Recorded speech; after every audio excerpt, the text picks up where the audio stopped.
الحمد لله رب العالمين والصلاة والسلام على نبينا محمد وعلى آله وصحبه أجمعين. Әмма бәғд, зур гынаһларның 16-нчы түрен алып китербез. Бу төр әдәпле, пак, гыйффәтле мөслимә хатыннарны зинада гаепләү. Һәм шулай кайбер галимнәр әйтте, менә без алачак инде аятлар, хәдисләр моңа да инде хатын-кызлар гына, менә бу мөслимәләр гына түгел, шулай иратлар да керә ди.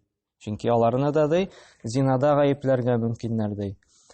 Бер гаепсезгә инде. Шуңа күрә менә без алачы аятларда шулай иратларга да кагыла инде. Әмма ләкин күп вакытта инде хатын-кызларны шушы фахиш гамәл белән гаеплиләр. Мәсәлән, бер Аллаһка иман китергән, гауратларын каплаган, 5 вакыт намазны укучы, гыйффәтле, намусын саклый торган инде мөслимәне кайбер вакыт шундый сүз ишетергә мөмкин. Мәсәлән, ул йөргә ярата, мәсәлән, ул зина кыла ди монда, һәм башка төрле шундый бузык хәбәрләр таратырга мөмкиннәр. Яки көнчеләнеп, мәсәлән, ул гаилә бик матур яши ди, шуңа күрә инде кеше инде көнчеләнеп шушы гаиләне таркатыр йөзеннән, яки гаилә эчендә тавыш кубарыр өчен инде шундый сүзләр тараталар.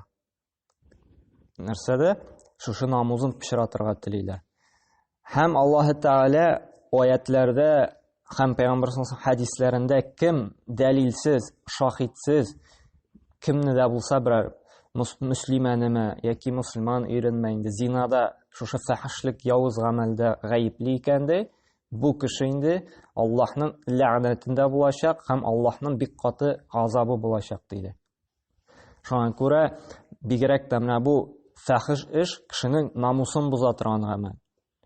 Без беләбез инде илгәрге заманнарда, әгәр дә берәр кеше зина кылды икән, ул шушы җирлектән, авылдан күченеп китә торган булган. Шулаймы? Ул намусны, гаиләне шундый пычрата торган бик кабахат гамәл булган. Һәм шуңа күрә дә кешегә зиначы дип әйтү ул бик куркыныч сүзләр. Бу кешенең инде менә йөзен кайрата торган, намусын бик каты пычрата торган гамәл. Һәм шуңа күрә Аллаһ Субхану ва Тәгалә дә әйтте, Нур сүрәсендә карасак, менә Нур сүрәсенең шушы баштагы аятлары менә шушы зинада бер гаепсезгә, зинада гаепләүчеләр турында бара. Менә шуның 23-нче аятында Аллаһ Тәгалә әйтә: "Иннәлләзина ярмунал мухсанатил гафилатил муъминати лу'ину фид-дунья вал-ахира ва лахум азабун азим" ди. Дөрестлектә ди, менә шушы зина кебек әшәке фәхиш эшләрдән пак, намуслы, гыйффәтле мөэминә хатыннарга ди зина кылуда ди гаепләсәләр ди, һәм аларга инде нахакка яла япсалар ди, аларга ди дөньяда да ди шушы гаепләүчеләргә инде дөньяда да һәм ахиратта да ләгънәт һәм каты газап булыр ди. Кем намуслы, гыйффәтле мөслимәне гаепли икән, бер гаепсезгә имә зина кылмаган, син зиначы, ул йөрергә яратан да, ул ирләр белән мавыга дип. Һәм шулай ук инде галимнәр нәрсә дидек? Иратлар да керә дидек.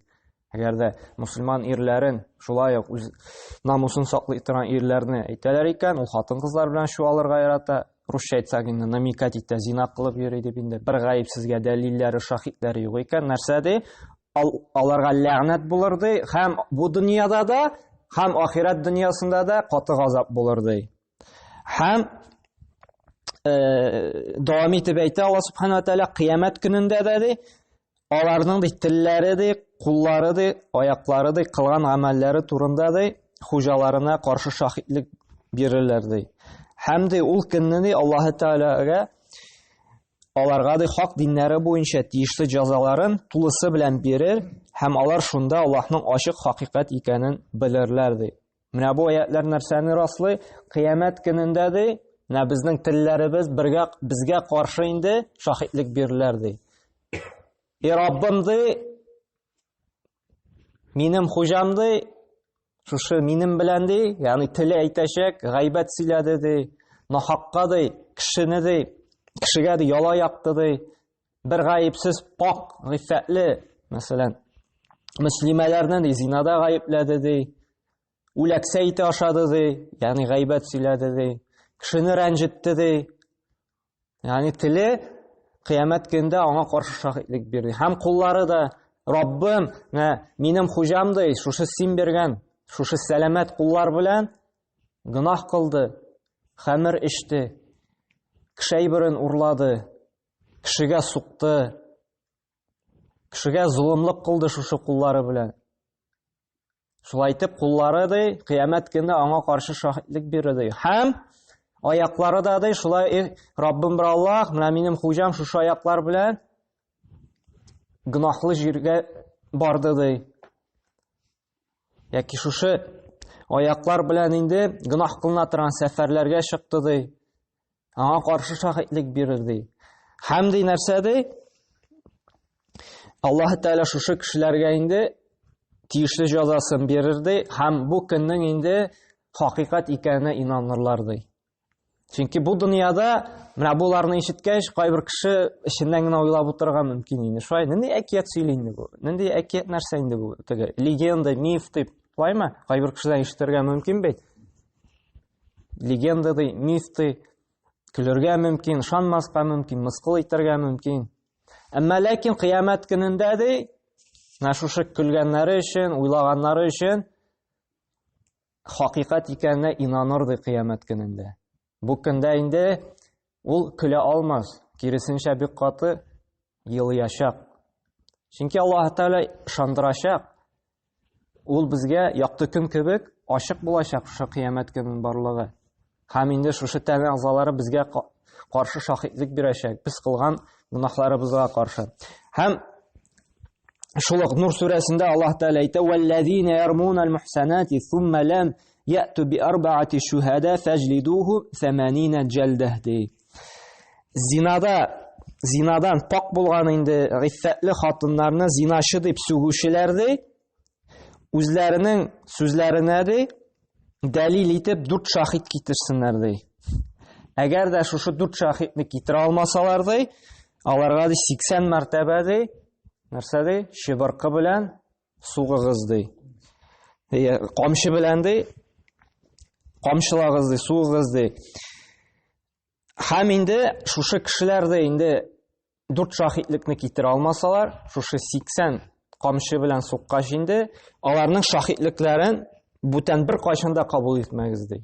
Ягъни аларның сүзләренә бүтән бер кайчан да эшләмәгез, ышанмагыз ди. Һәм алар дөреслектә фасиклар булыр ди. Фасик ул гынах кылучы кеше, зур гынахлар кылучы кеше инде. Әйе, бу монда инде дөрес аңларга кирәк. Һәрберебез инде теге камчы тотып кешене 80 тапкыр кыйнарга хукукыбыз юк. Бу инде Аллаһ Тәгаләнең законы, бу теге ислам дәүләтләренә кагыла. Әгәр дә инде казый шундый хөкем чыгара икән, ул дәлил китерә алмады икән инде, казый әйтеп, ул тиешле органнарга әйтеп инде шулар бу карарны чынга ашырырга тиеш. Моны һәрберебез эшли алмый, безнең андый хукукыбыз юк. Әмма ләкин без моны ни өчен өйрәнәбез? Шушы гынахның нинди куркыныч булуы турында. Әгәр дә берәр кешене, берәр мөслимәне яки берәр мусульман ирен, монда тагын бер ассызыклап әйтәм, бу мусульманнар турында сүз бара. Гаепле икән, ул 4 шаһидны китерергә тиеш. Әгәр дә әйтте икән берәр мөслимәгә, менә ул йөрергә ярата, ул зина кырырга ярата, ул 4 шаһид китерергә тиеш. Моның зина кылганын 4 кеше күрергә тиеш. Яки берәр безнең кардәшебезне, берәр мусульман ирен Аллаһка иман китергән, намазын укыган, анда гаурәтләрен каплап йөргән мусульман ирен инде гаепле икән, ул зиначы дип, зина кыла дип, ул 4 шаһид китерергә тиеш. 4 шаһид китерә алмый икән, бу кешедән инде нәрсә? Но без инде 80 тапкыр камчы белән кыйный алмыйбыз, чөнки безнең хакыбыз юк дидек. Без бу кешенең шаһидлеген бүтән кабул итәргә тиеш түгел. Ягъни моны сүзенә ышанырга тиеш түгел. Чөнки Аллаһ Тәгалә үзе аятта нәрсә ди? Булар шаһид булмаячаклар, кемнәр булачак ди инде? Фасиклар булачаклар ди инде. Һәм Пәйгамбәр саллаллаһу алейһи ва сәлләмдә Бухари риваятендә килә торган сахих хадисендә әйтте: "Ижтанибу سبع موبقات فذكر منها قذف المحسنات غافلات المؤمنات." Халакәткә алып бара торган 7 зур гынахтан ди, ерак булыгыз ди. Эшләмәгез дими, нәрсә ди? Ерак булыгыз. Ягъни якында килергә ярамый. Шуларның берсе ди, без буларны инде алдагы дәресләрдә санадык, шулаймы? Менә бу 7нчесе инде нәрсә ди? Намуслы, гыйффәтле мөэминә хатыннарны ди, зина кебек фахиш эшләрдә ди, гаепләү ди. Менә бу 7 һәлакәткә илтә торган зур гөнаһларның берсе икән. Дәлилсез, бер гаепсезгә кешене зинада гаепләү, әгәр дә шаһидлек булмый икән. Һәм тагын бер хадис китерелә. Пәйгамбәр саллаллаһу алейхи ва саллям әйтте, бу шулай Бухари җыентында килә: "Әл-муслиму ман салима муслимуна мин лисанихи ва ядихи" ди. Мусульман ди, ул ди шундый кешедер ди, аның теленнән дә һәм кулыннан да башка мусульманнар имин булучылар ди, ягъни зыян күрмәүчеләр ди. Менә шул кеше инде хакыйкый мусульман булыр ди. Без үзебезне мусульманга санарга яратабыз, шулаймы? Намаз укымасак та күкрәк кабып, мин мусульман дип горурланабыз, шулаймы? Әмма ләкин күбебез шушы Пәйгамбәр саллаллаһу алейхи ва саллямның васыяты белән ничәптер гамәл кылмыйбыз. Мин мусульман дигәч, Пәйгамбәр саллаллаһу алейхи ва саллям нәрсә диде? Теленнән һәм кулыннан имин булучылар ди. Без үзебезгә сүз бирик. Менә безнең телебездән, кулларыбыздан калган кардәшләребез иминме? Biz кардәшебезнең үләксә итен ашамыйбызмы? Менә булай үләксә ашау, ул бит янына барып булмыймы? Сасы ул. Без аны ашау түгел, нәрсә дибез? Янына да бармый. Әмма ләкин кардәшебезне инде гайбәтен сөйлибез икән, без менә шушы үләксә ите ашаган кебек булабыз. Без бер гаепсезгә кардәшебезне инде гаепләмибезме? Нахак бәла якмыйбызмы? Кардәшебезне рәнҗетмибезме? Кардәшебезне мыскыл итмибезме? Кулларга килгәндә дә шулаймы? Сугырга мөмкин без. Анда төртеп күрсәтергә мөмкин без. Әйберен урларга мөмкин без. Әйе, бу кызганыч хәзерге көндә мусульманнар арасында да киң тарала башлады. Күп кенә хәзерге проблемалар мусульманнарга каршы мусульманнар проблема ясый башлады. Шит дин әһелләре, шит милләтләр түгел, ә менә үзара мусульманнар күп вакытта проблеманы чыгара. Көнчелек аркасында яки анда бүтән төрле сәбәпләр үч алу аркасында. Әмма ләкин мусульман, син хакыйкый мусульман икән, син Аллаһка иман китердең икән, син кыямәт көненең булачагына инандың икән, синең теленнән дә, кулыңнан да мусульманнарга зыян килергә тиеш түгел. Сиңа зыян итсәләр дә, син үч итеп аларга зыян итәргә тиеш түгелсең. Пәйгамбәр саллаллаһу алейхи ва саллям Мәккәдән куып чыгардылар, шулаймы? Аңа сугыш яңларын иттеләр. Аны үтерергә кешеләр җибәрделәр. Әмма ләкин кире Мәккәне ашырга кайткач, ул берсенә дә үч итмәде. Хакы бар иде. Әмма ләкин ул бөтенсен гафу итте. Шуңа күрә үзебезгә дә зыян салалар икән, тел белән, кул белән без үч итеп, аларга да зыян саларга тиеш түгелбез. Без аларны гафу итәргә тиешбез. Чөнки кыямәт көнендә Аллаһ Тәгалә гадел хөкем ясый. Үзе барысында инде җайлаячак. Шуңа күрә әгәр дә без мусульман дибез икән, менә бу хадис белән бүгенге көндә бигрәк тә гамәл кылырга кирәк. Чөнки күп проблемалар, әйтәм бит, мусульманнар үз арасында чыгара. Көнчелек аркасында, үзенең горурлыгы, тәкәбберлеге аркасында. Әмма ләкин мусульман диде икән, аны тик тел белән дә рәнҗетүдән, анда нахакка яла ягудан, гайбәт сөйләүдән, кул белән анда зыян салудан, һәм бигрәк тә инде менә бүгенге темадан нәрсә дидек? Гаепсезгә инде гаепләүгә, дәлилсез кешене инде берәр гөнаһлы гамәлдә гаепләүдә. Әгәр дә синең дәлилең юк икән, ул шундый фәхиш гамәлне кылды дип син әйтергә тиеш түгел. Син телең белән аңа карата намусын пычратырга тиеш түгел. Синең аңа хакың юк. Син мусульман икән, имин булырга тиеш ул кардәшең синең теленнән. Менә мусульманлык кая ул? Мин инандым, минем яхшылыгым калиптә дип күрсәтеп йөрүдә түгел. Ә менә шушы хадисләр, шушы аятлар белән яшәүдә, менә шуның белән яшәп күрсәтүдә Аллаһ Тәгаләгә. дәлилләүдә нәсине мусульманлыгын нәрсәдә чагыла. Һәм Аллаһ Тәгалә Ахзаб сүрәсендә әйтә: "Валлазина юзунал муъминина вал муъминати бигайри мактасабу фақад ихтамалу бухтанан ва исман мубина". Бер нинди начарлыкны эшләмәгән мөмин ирләргә һәм мөминә хатыннарга начарлык эшләдең дип әйтүчеләр бу әлеге хадисне дәлилли нәрсә хаксыз рәнҗетүчеләр дөреслектә үзләренә бухтанчы, яла ягучы булуны һәм зур гөнаһны йөкләделәр. Менә бу инде Аллаһ Тәгаләнең сүзләре теге хадисне нишлегенә ныгыта, раслыгына. Нәрсә диде?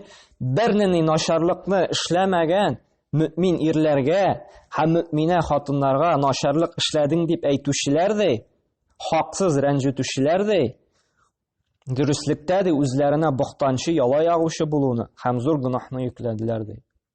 Әгәр дә без кардәшләребезне, мусульманнарны инде бер гаепсезгә эшләмәгән эшләрендә гаеплибез икән, biz бухтанчы булабыз икән, яла ягучы булабыз һәм үзебезгә зур гөнаһ алган булабыз. Шуңа күрә менә безгә кардәшебез турында, мусульманнар турында берәр ни сүз килеп әйтәләр икән, ул шуны эшләде, ул моны шанды, без әле кабул итәргә тиеш түгел, без әле тикшерергә тиешбез. Шаһитләре барма бу гамәлнең. Һәм монда зинада гына гаепләтү, гомумән. Ул урлады икән, ул анда син турында шундый сүз әйтте икән, ул бүтән төрле бузыклыклар эшләде гаепле икән, без әле ышанырга тиеш түгел, без әле тикшерергә тиешбез. Шаһитлар бармы, чынлап та эшләгәнме? Хәзерге көндә бигрәк тә телефон, интернет заманында менә бу мусульманнарны бер гаепсезгә гаепләү, нахакка яла ягулар бик күбәйде, бик артты. Шуңа күрә ашыкмаска кирәк. Менә бу хадискә, бу аятка эләгәбез. Әгәр дә инде бер нинди начарлык эшләмәгән булса инде, без аңа яла яккан булабыз икән, без бухтанчы булабыз һәм өстебезгә зур гөнаһ алган булабыз. Шуңа күрә нинди генә хәбәр ирешмәсен, без белешергә тиешбез башта. Чынлап та инде яки үзе әйтә икән, мин чынлап эшләдем, хаталандым дип, яки шаһитлар була икән, һәм шул вакытта да инде безнең әйтүебездән бер файда бар икән, без әйтергә, аңлатырга тиешбез. Әгәр дә әйтүебездән бер ни файда юк икән, аның шушы гөнаһ кылудан инде таратып йөрүдән бер ни файда юк икән, без әйтмәскә тиешбез. Кайбер вакытта чынлап та ул кешедән инде зыян күрәләр икән, берәр нинди начар гамәл эшләп йөри икән, чынлап та шаһитлар булды, үзе әйтте, мин шуны эшләдем дип инде тәүбә кылмаган икән, ул начарлыгын эшли икән, бу атта безгә рөхсәт ителә калган мусульманнарны шуның начарлыгыннан сакларга. Әгәр дә тәүбә кылды, туктады икән, без аның гөнаһын яшерергә тиешбез инде. Шуңа күрә менә бу зур гөнаһтан инде бухтан ягудан бер гаепсезгә кардәшләребезне гаепләүдән Аллаһ Тәгалә үзе имин кылсын. Шушы хадис белән инде телләребездән, кулларыбыздан калган мусульманнар кардәшләребез имин булсыннар. Кардәшләребезгә зыян китерүчеләрдән булмасаңыз иде, һәм инде шушындай хадислар, шушындай аятлар белән балаларыбызны, нукларыбызны Аллаһ Тәгалә тәрбияләргә тәүфик хидаят бирсен. Субханака Аллаһ бихамдик ва ашһаду ан ла илаха илля анта астагфирука ва атубу илейк.